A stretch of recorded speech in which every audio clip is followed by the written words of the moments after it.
The global pandemic has pushed the Chinese Communist Party to everyone's living room. China is no longer an issue that only the elites in the political and business world should worry about. The word CCP, or the Chinese Communist Party, appears in the news more and more often now. So who is the Chinese Communist Party? It claims to be the ruling party of China. However, if you think the CCP is similar to a regular political party like the Democrats and Republicans in the United States, you are wrong. According to a recent article, What You Need to Know About the Chinese Communist Party by Zhang and Shaomin Li, political parties and democracies compete in elections according to the laws, and all people are free to join and leave, just like a party. In contrast, the CCP is a Leninist party with exclusive and selective membership.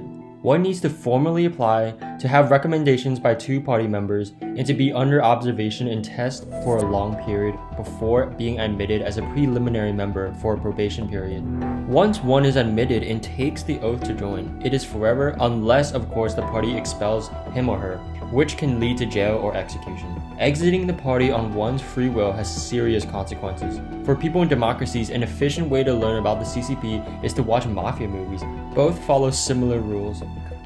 There was a moment where people looked at the regime and they saw the tanks roll over the bodies of the students.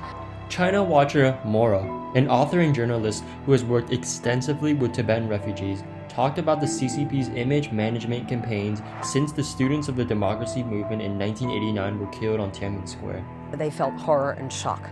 But what the real story here is the normalization of the Chinese Communist Party, which has very dangerous consequences for the free world, for the whole world. And the normalization of the CCP. Nobody would dream of walking into a party in Paris or New York wearing a Hitler t-shirt. If you wore a Hitler t-shirt, you'd be asked to leave. But you walk in with a Mao t-shirt and you're chic. Anyone can pick up a laptop and just Google Chinese Communist Party. Go to images and there will come up images of the CCP, the annual gathering in Zhongnanhai in Beijing, and there's Xi Jinping's grim visage presiding over thousands of people. There's the hammer and the sickle of the old Soviet Union. According to the article, there are 4 must-knows of the Chinese Communist Party. 1. The CCP never keeps its promises. The most recent example is Hong Kong.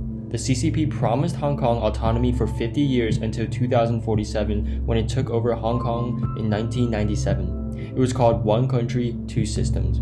Now, One Country, Two Systems is dead after a little over 2 decades. The CCP's National People's Congress has passed a resolution to impose a national security law on Hong Kong. 2. CCP doesn't believe in rules, laws, or reasoning. It only believes in power and force. Mao Zedong said, "Political power grows out of the barrel of a gun." A lung transfer earlier this year for a COVID-19 patient caught the attention of the United States Commission for International Religious Freedom, or USCIRF. The only way that a double lung transplant, the way that they're being advertised, could be that quickly available to people as if they're coming from religious prisoners or prisoners. And normally it's been religious prisoners in China.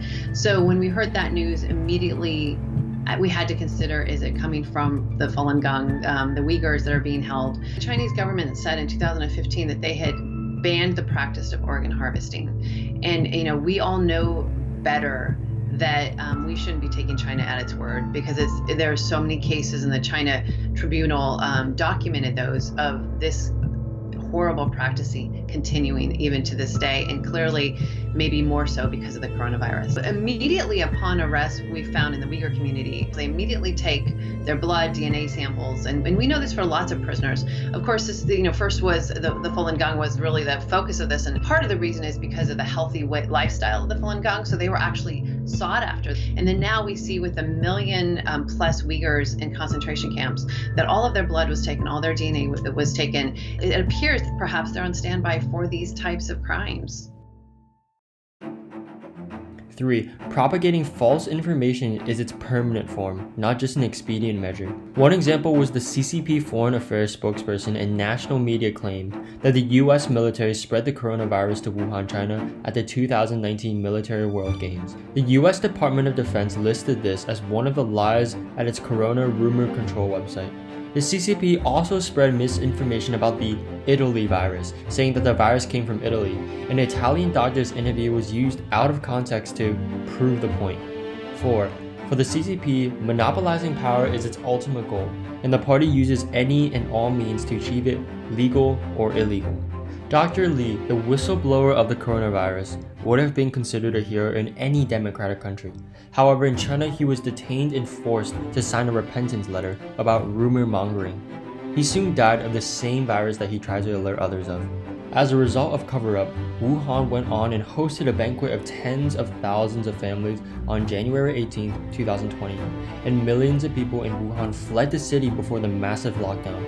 People couldn't travel to Beijing, but they could travel all over the world because the CCP told the WHO to tell the world not to shut down their borders. The rest is history. The CCP started as a branch of the Communist Party of the Soviet Union, or the CPSU. In a way, the CPSU was the teacher and father of the CCP. Let's take a look at what the CPSU said about itself in 1991 before the collapse of the Soviet Union. The CPSU was never a party.